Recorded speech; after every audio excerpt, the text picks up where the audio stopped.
Bonjour à tous, c'est Vicky. Aujourd'hui, on se retrouve pour une nouvelle vidéo, du blabla donc, en prévision des vidéos de cette playlist sur Microsoft Flight Simulator 2024 pour le tuto d'A320. Et justement, dans cette vidéo, je vais parler de l'A320 en général, puisque en disant A320, on peut parler de deux choses, soit de l'A320, l'avion créé par Airbus et conçu et développé, ou de la famille A320.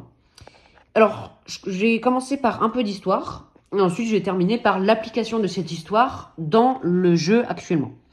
Alors, je commence pour l'histoire. Il faut savoir qu'en 1988, à peu près, Airbus lance l'A320, qui est un avion révolutionnaire parce que c'est le premier au monde à utiliser des commandes de vol électriques. Fly-by-wire en anglais. Les commandes de vol électriques, le principe est assez simple, mais je caricature. En gros, c'est la machine, l'ordinateur, qui contrôle et limite le pilote. Voilà. J'expliquerai ça plus tard, sinon c'est un peu compliqué, un peu complexe, mais j'expliquerai ça plus tard. Voilà. L'A320, il a beaucoup de succès, et donc Airbus va très vite décider de faire l'A321, qui est sa version agrandie, et une version plus petite, l'A319. Vers 1995, à peu près, dans ces eaux-là, Airbus décide même de faire une version encore plus petite, l'A318. Mais dans les années 2010 à peu près, Airbus se dit, bon, les versions actuelles, les versions A318, A319, A320 et A321, on va les appeler CO pour Current Engine Option, option de moteur actuel. Et on va en faire des nouveaux avions, enfin des nouvelles versions plutôt, qu'on va appeler NEO pour New Engine Option, nouvelle option de moteur en français.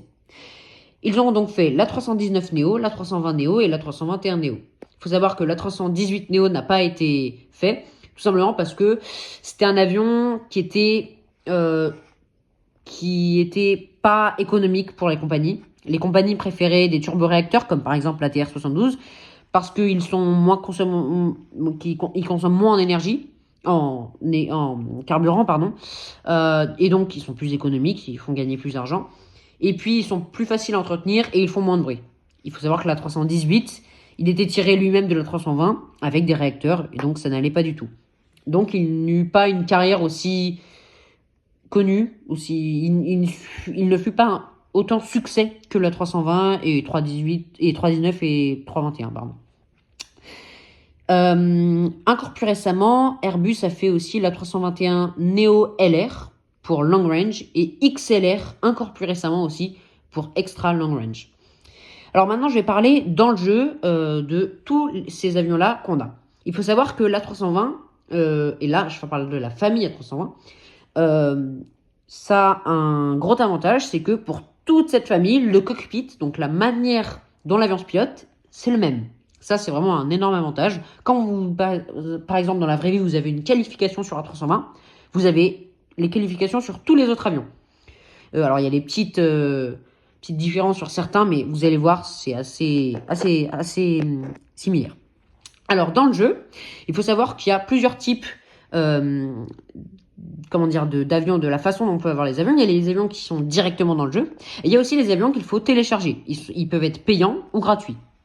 Alors, je commence avec la 318. La 318, donc uniquement CO, est produit et construit également par, dans le jeu, par Latin VFR, qui est le seul constructeur pour ce type d'avion dans le jeu, et qui est payant, qui est cher, mais ça va encore. A319, alors il n'y a pas de Neo, mais il y a CO, il y a Latin VFR, donc cher, et Phoenix Simulation, très cher, mais aussi très complet. Et c'est aussi le seul qui n'aura plus jamais de mise à jour. C'est-à-dire que pour améliorer ces avions, à chaque fois, il faut des mises à jour dans le jeu. Et le Phoenix Simulation, il est complètement terminé. Pour A320, alors il y en a plusieurs. A320 CO, il y a le Latin VFR, cher. Le Phoenix Simulation, très répandu, très célèbre, qui est très cher.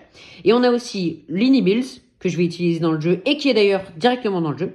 Et aussi le Fly-by-wire. Alors, rien à voir avec les commandes de vol, enfin, si, un petit peu, mais là, c'est une entreprise qui crée et produit cet avion pour le jeu, qu'il faut installer, mais il est gratuit. Et je ne l'utiliserai pas parce que je trouve qu'il est parfois un peu incomplet, pardon. Voilà. Pour la 321, on a CO Phoenix Simulation, Neo Latin VFR, donc Latin VFR, c'est 318, 319, 320 CO et 321 Neo. Et on a également 321 Neo LR, produit par Innibuilds, et 321 Neo XLR, produit par personne. Voilà. C'est comme la 319 Neo, pardon, il n'y a aucun qui le produit. Aucune entreprise qui le produise. Donc voilà, dans la prochaine vidéo blabla, on va parler, donc là on sera vraiment sur le jeu normalement, on va parler de comment choisir là où on spawn, enfin bref, voilà, vous verrez dans la prochaine vidéo. Et bien bah à tout de suite.